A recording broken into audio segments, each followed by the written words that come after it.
Alright, so in the last video we looked at declaring variables with var, let, and const. We looked at some of the naming conventions, some of the rules of creating variables and naming them. Now what I want to do is talk a little bit about the types of data that we store in those variables. So we're going to look at a couple slides and then we're going to jump in and we're going to write a little bit of code to explain this a little further. Now in JavaScript, there's a bunch of different types, but there's basically two types of data types, and that's primitive and reference.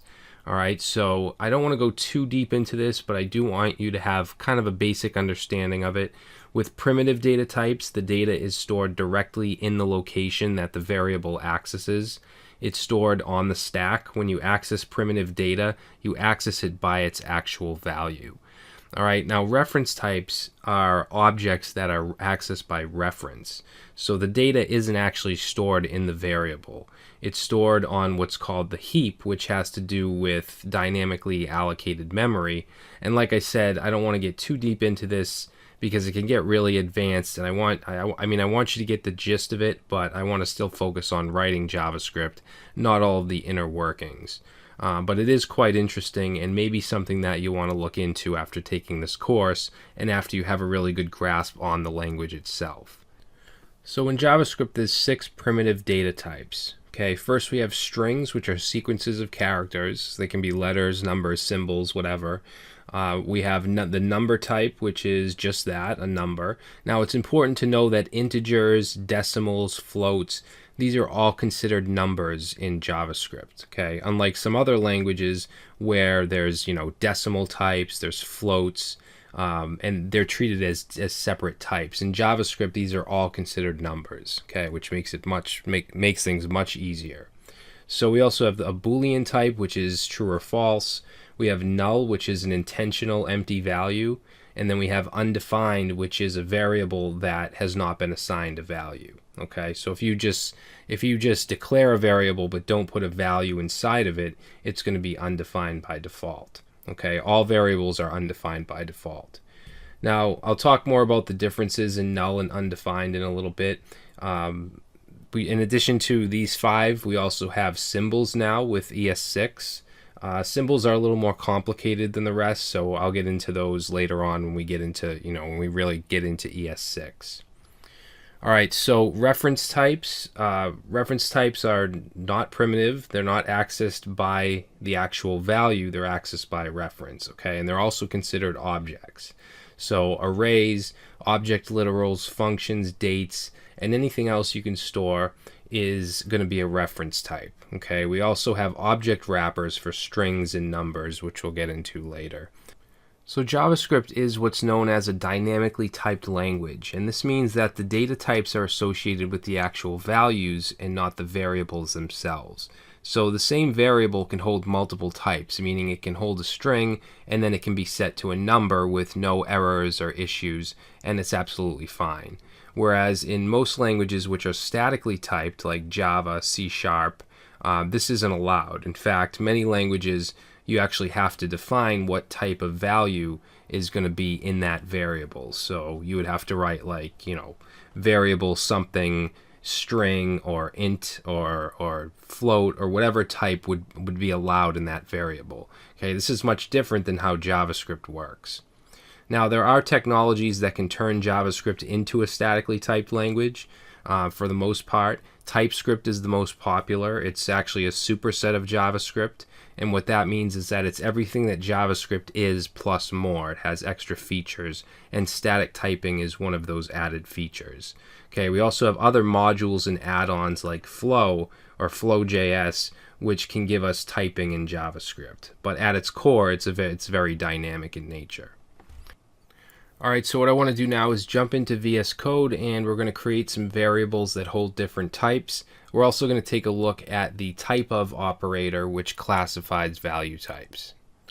Alright guys, so this is going to be pretty simple. We're basically just going to create some variables with different types, and we're going to just take a look at those types using the operator type of. Okay, so let's start off with primitive types. So we'll say primitive.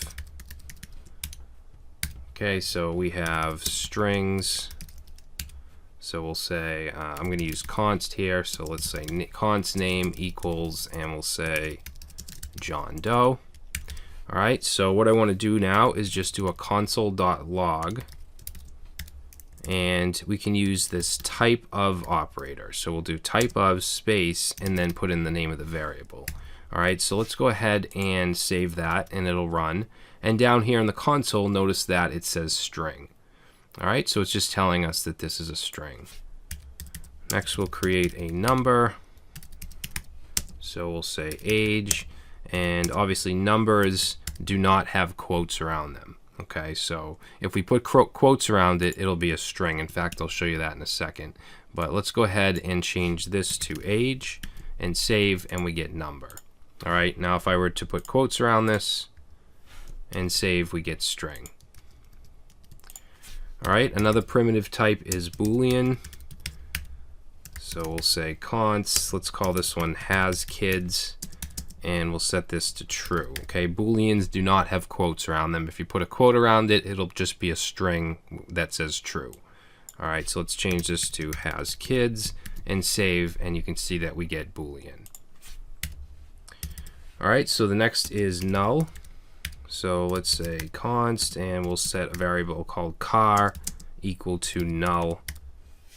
And then we'll go down here and say car and save. And notice that we get object. So in the JavaScript world, this is actually kind of a mistake, kind of a bug. And let me just pull this up just to show you because it's a little tough to explain. So if we were to just Google type of null is object, you'll see right here in Google, it says the first implementation of JavaScript values were represented as a type tag and a value with the type tag for objects being 0. And null was represented as the null pointer. As a result, null had 0 as a type tag, hence the bogus type of return value. All right, so it's essentially a bug. It doesn't mean that null is in fact an object. It is a primitive type, okay? But you will get object if you go ahead and run it through type of. All right, so the next primitive value we have is undefined. So for undefined, we're actually going to use let because we'll get an error if we do not define a constant. So let's say undefined. Let's just say test, I guess. And we'll go ahead and say type of test and save, and we get undefined. Okay, we also have symbol, which, as I said, is part of ES6. So symbol is a new primitive type. So we'll say const sim equals symbol. And we'll change this to sim and save, and we get symbol. All right, so those are all the primitive types in JavaScript. So now let's take a look at a couple reference types. All right, and these are going to all come back as objects. So we'll start with an array. So we'll say const, call this hobbies, say movies, music, and then let's do a type of hobbies and save, and you can see that we get object as the type.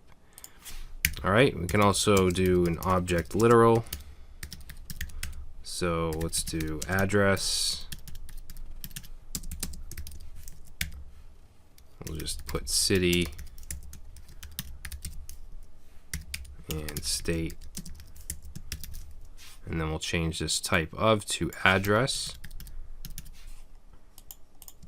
And save, and we get object.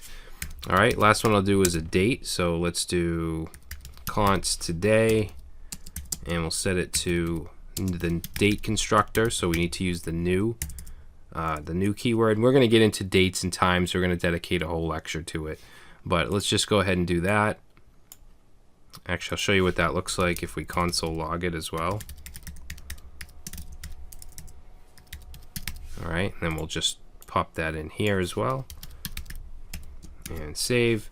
So that's what the date looks like, and then you can see it is an object. All right, so those are some of the reference types. But just remember, these are the 6 primitive types in JavaScript. These are This is what you actually access when you set this variable to this string. This is the data that's actually being accessed. With these reference types, they're being accessed from memory as a reference. Alright, so in the next video we're going to take a look at type conversion, where we can turn a string into a number or vice versa. Also look at something called type coercion. Alright, so I will see you in the next lecture.